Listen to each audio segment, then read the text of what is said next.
Good evening and welcome to Late Night with Lenette. I'm Lenette Peterson, your host. And this week we have a very special guest.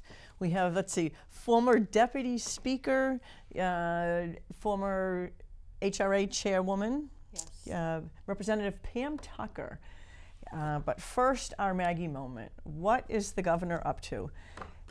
I'm sure some of you have heard about her COO position. The COO stands for Chief Operating Officer. There you go, Chief Operating Officer. At the tone of $300,000, that's her job. Her job is to work on the budget. Her job is to keep things under control. Her job is not to spend 2 months down in Washington, D.C. trying to raise funds for her upcoming election against Senator Kelly Ayotte. You don't use your current position as a stepping stone to your next position, Governor. You need to take your place in your office, working on our budget, making it fiscally sound, not jumping from 10.8 billion about 11.445, yeah. 11.4. That's despicable. We don't need a COO. We need a governor who knows what she's doing. And on that note, hello. Hello. Welcome to my show. Thank you. Oh, no hugs? It'd be kind of awkward here. I don't want to wrinkle my jacket. That is quite the jacket. Isn't it though? Yes, I was searching for my sunglasses. It's my anything goes jacket because anything goes with it. Okay. I've had a different shirt on every show. Lovely, lovely. And everything goes with it. Okay, I was just hoping not everything goes here. I was hoping we did stick to what's going on up at the State House. Yeah, the State House. It's quite the mess. It's going along. What's interesting is a week ago today, if you remember all the newscasts, we are taping a little bit early, but a couple days before the actual vote on the budget coming out of the House, all the news reports were reporting that the budget is gone. It's dead on arrival. The Republicans are not united. Those poor Republicans, they don't know how to govern. Well, that's not so true now, is it? Do tell. Do tell. You're so sweet. Well, when the budget came out, and I really have to commend the House Finance Committee and all members, not just Republican. I'm obviously a little partisan here, but we both are. They work hard, and as you know, it takes hours and hours, and they put in 5-6 days a week. They had 3.5 weeks to really put that budget together. That in itself is difficult when you're talking billions and billions, right. as Carl Sagan would say. Just think how long it takes you to do your own home budget. I mean, my husband and I, when we've worked on our budget, oh my word, the battles that we have and the length of time. And we're not talking even $1 million. Exactly. And so you're taking this, and you have all of these different departments who all have individual needs, who are competing needs, on very dissimilar to a family where you all have kind of the same needs. You all need a house, you all need a car, food. Right. And so it's difficult for finance to listen to all of these, and knowing that they only have X amount of dollars. How are they going to spend that money? And of course, every department wants more. Everybody wants more money. I want more money. You want more money. I bet everyone out there wants more money. However, we have to live within our means. And you know that, I know that. Finance department came up with a livable budget. The first shot at it, and the reason it was dead on arrival, was a stabilization fund for all towns for education. That was a temporary fund. Unfortunately, it was cutting everybody across the board. And in some of the smaller towns, we heard reports of taxes going up for $5 per, the 100,000 and the like. And what we saw in listening to the reps, because that's what you got to do, the budget was DOA if that was still in there. And so last minute, working with Representative Kirk and Representative Stepanek, we cobbled together a little bit more so that the stabilization fund would only be dropped by 10% across the board of the state. And that seemed much more equitable. Yeah. In order to do that, of course, we do have a balanced budget, and we needed to come up with about $33 million more. And we call it cuts. I don't think going from 10.8 to 11.2 is really cutting anything. No. In the math I learned, maybe it's that new math. Yeah, but it's got to be Common Core. We can talk about education another day. That's a big subject. Yes. So what we did is and again, worked very closely with finance, found an amendment to just help a little bit more, so that way we could return those stabilization funds back to the towns, because some towns could not take that hit. I mean, you're a smaller town, you already have high property taxes because you don't have a good base. You can't just keep hacking away at it. So we took a little more out of them, and in the end, all but 5 Republicans came together and we supported the budget, and I'm Very very good. proud of what we got through. Is it the best? Is it ever? It never is. There's something there that everyone likes, and there's something there that everyone dislikes. But they always say you can never make everyone happy. Exactly. And there's a total of 200 and how many Republicans are in the House right now? There is 238, is that? 238, did and only resign? and only 5 didn't vote for the budget. Exactly. So we came together. Pretty good numbers. I would say so. What is that, about 98% of us? 95, I would say that, yeah. 98% came together. So I'm pretty happy with that we all decided to do what is best for the state, put any type of individual partisan stuff behind us, although the Democrats pretty much vote the same. Right, yeah. But that's fine. The minority party normally does that. We did that when we were a minority party for the most part as well. And in my last show, we discussed how some departments, when they say they're getting a cut, they're getting a huge cut. We discussed last time on my show with Representative Jack Balcom that sometimes it's not an actual cut they get. They ask for one rate, they're given an increase, but not what they wanted, and they're considering that difference a cut. Yes. No, they still got more money than they got the year before. But it isn't what they asked for, and that's always how you want to phrase it, to say it was cut. And again, going back to the initial budget, what we started with was $10.8 billion over the course of 2 years. We went up to 11.2. Show me that there is a cut there. That looks like $400,000 more. And I know there was a lot of talk about Health and Human Services being cut, and yes, we won't go into the dramatics of that. We do want to help people. Oh yeah, we really do. But let's put some facts out on the table. First off, HHS takes 40% of our overall budget. That includes our federal money that we get, which is still our tax dollars. Right, exactly. Lest people forget, that is our tax dollars. But 40%. Now, the role of government, the number one role is public safety. And public safety is our police and our roads.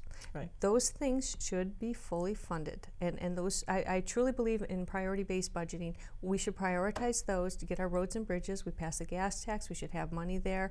We should really totally fund roads and bridges, but that's another story as well. So you look at that, and then you say 40% of our money is going to Health and Human Services. We all want to help those who cannot help themselves. Right. There's absolutely no question about that. When we looked at Health and Human Services and when we were looking at line items, Meals on Wheels, we heard a lot of rhetoric about where they're cutting it, no one's going to get food. That really isn't the case. When you look at Meals on Wheels, the actual line item is funded for both years. The overall department that it falls under, yes, it got a bit of a haircut. But what it boils down to is we budgeted for that line item. It is up to the commissioner to prioritize, and Health and Human Services has a wide range in terms of prioritizing what he can do with the budget. So it's up to him of where he wants to put the money and who he wants to help. Exactly, and we discussed this last week also. The past 2 weeks, we discussed some budget. We had Ellen Kolb from Cornerstone. Yes. We just discussed a little bit about the budget, and with Representative Jack Balcom. And again, you know, they slash what's going to hurt the most. They'll slash services. They won't touch their cushy salaries, pensions. They don't get rid of the fluff.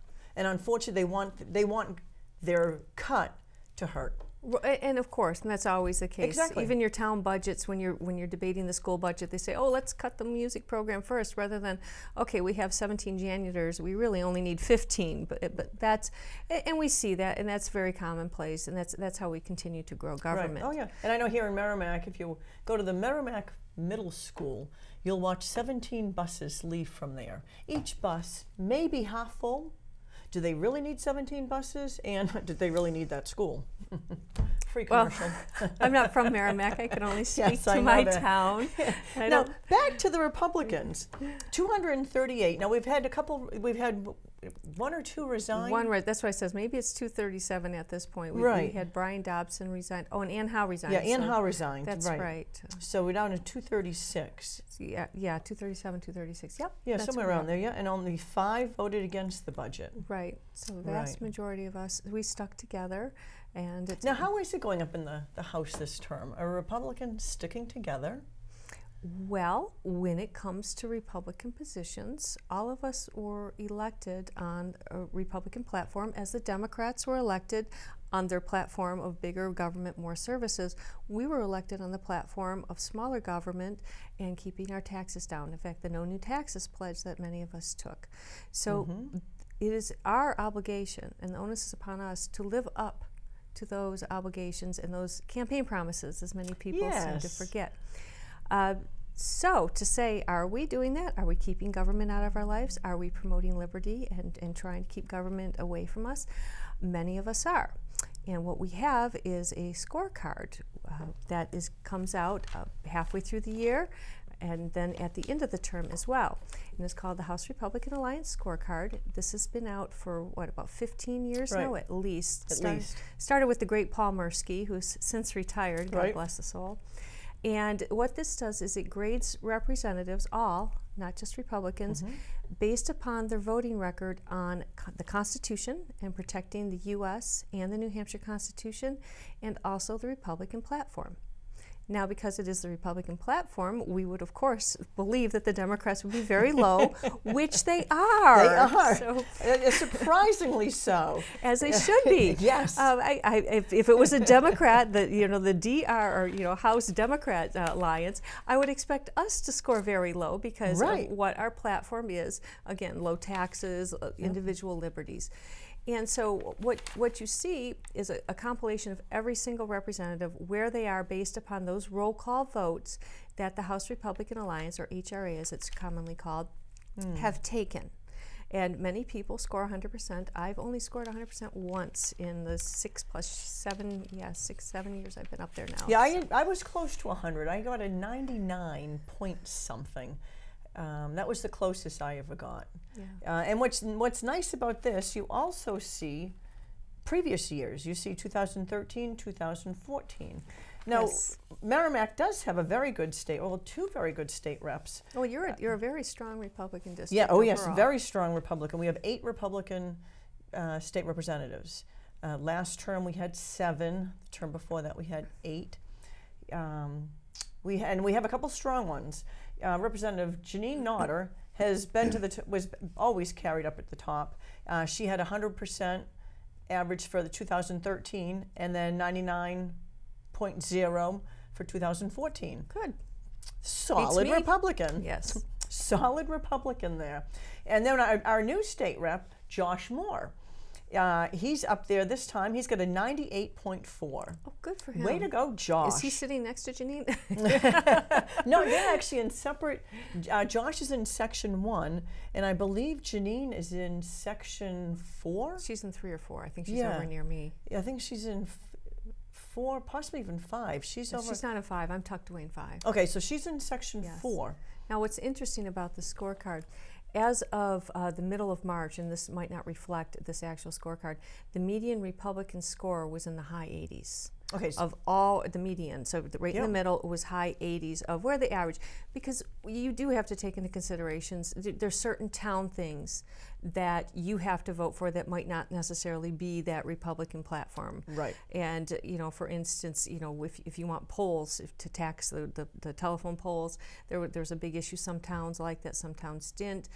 We try, at the HRA, I shouldn't say we, the HRA tries to stay away from controversial issues, and they normally don't take a position on things like gambling, because that is a town and very much a local issue. Salem is a big yes, my town not so much. Right. The North Country yes, other towns not so much. So those are issues where you could take both sides, where it's good for business, but it's bad on the social side. So at that point, there's no recommendations on the bill, on some of the legislations. And again, this is only on roll call bills as well. Exactly. And roll call votes, that's when they're voting electronically, and the representative has to push either a green button for yes or a red button for no.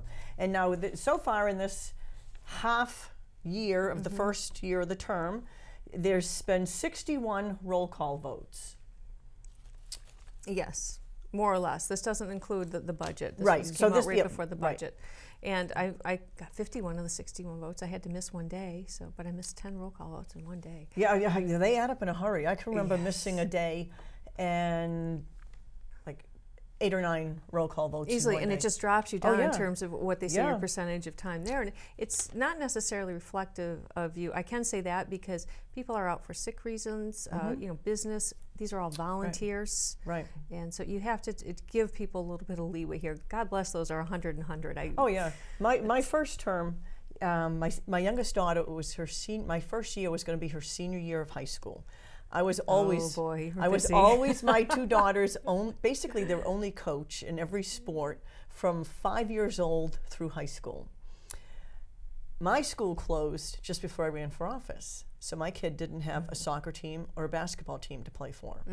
She could play for her own school, but not the school that I taught at. And she hummed and hawed. She did play volleyball for them, but said no, she didn't want to play soccer. I was their ski club coordinator. And I told my daughter, I will make sure nothing interferes with ski club. I will be at every ski club. Ski club was Tuesday. Oh, that's not too bad. Not too bad, nope. Unfortunately though, towards the end of, I think towards the end of our 5 weeks of ski club, there was a Tuesday we were called in for a house session. Yes. And there was a very important vote that day. We were voting on right to work. Okay, so. And I stayed as late as I could, and I had to leave. And I went and signed out, and oh my word, the flack I got for missing that vote. I was a rhino. I was a scab. Facebook ate me alive. And I went on and said, hey, the reason I was not there, I have a commitment to my daughter. My 2 daughters will always come first. State House was second. And when they saw the reason, then everyone apologized and said, you're right, family comes first. Yep, and that's happened to me too. I've had to leave for church commitments because I ran the whole CE thing for my church. Right, I remember that last term. Yeah, I had to do that, but those things happen. We're volunteers. Volunteers. You pay me $50,000 to be there, well, we can change that. Exactly. Now, HRA Scores. I tell you, it's tough. It is, and these came out, you know, talking to Paul in the past. They came out because everyone says, I'm a good Republican, and they were running as good Republicans, but he was seeing in the House that it wasn't necessarily the case. Right. That they said they were running, but yet they voted for taxes.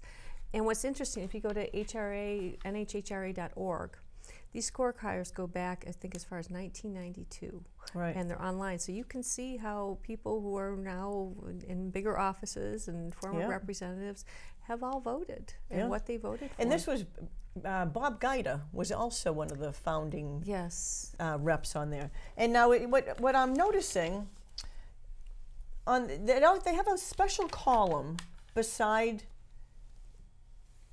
Oh, the new column they added. Yes, the new column. I love that. Leadership.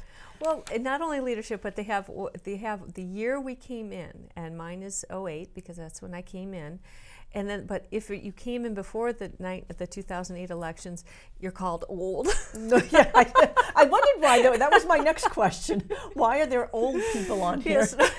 Well, it is the New Hampshire House. Yes, and there are a lot of old people in there. But that's reflective of when they came in. If it was before the 2008s, they just put old on there. But I think they did a very good job of finding out when everybody was on there. Oh, this is very good. And what's telling is when you look at that of when they came into the House, you'll see those who are high on the list generally are rather new in the past 3 terms, which is interesting. Yeah, well, Carol McGuire was 08. She was 2008 with me. Yeah. But most of them are like 2008, 10, and above. It's mostly new people. I think there's one old on there. Yeah, there's a couple old up there. Al Baldessaro from Londonderry.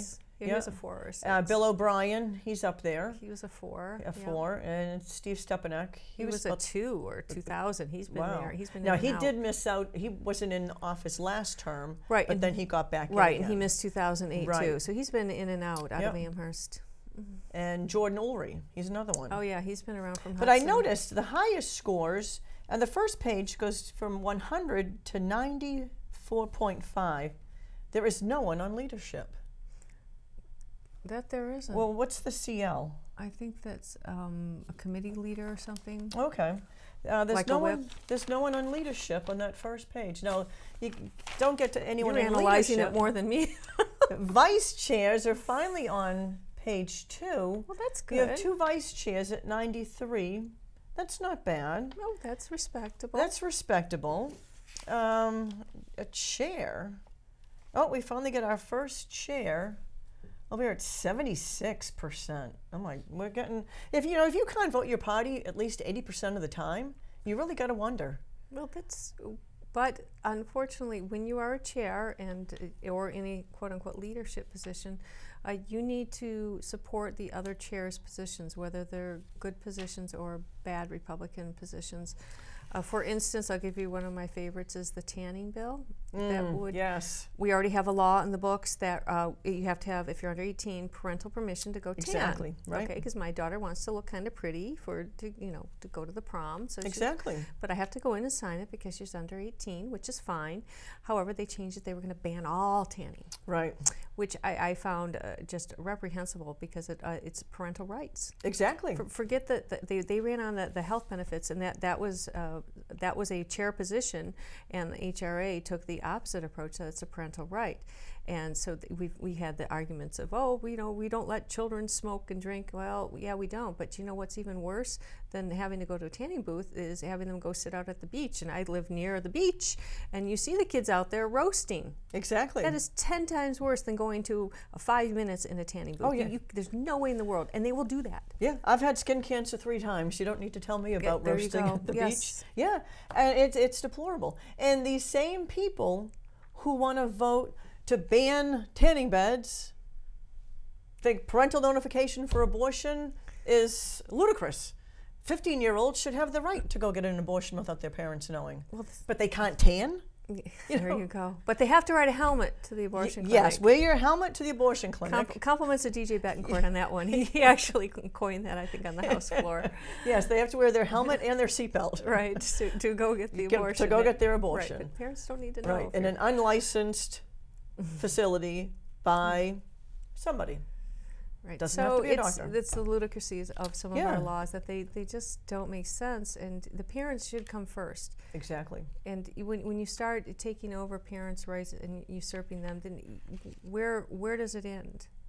When the child is born, does it become a child of the state, or where is the parental responsibility? And I truly believe the parents have done a great job. We're not all perfect, I admit, but we do our best. Right. And someone who cares and loves a child is much better than a bureaucrat. Oh, exactly. And do we want to turn into a nanny state and have rules and regulations on everything?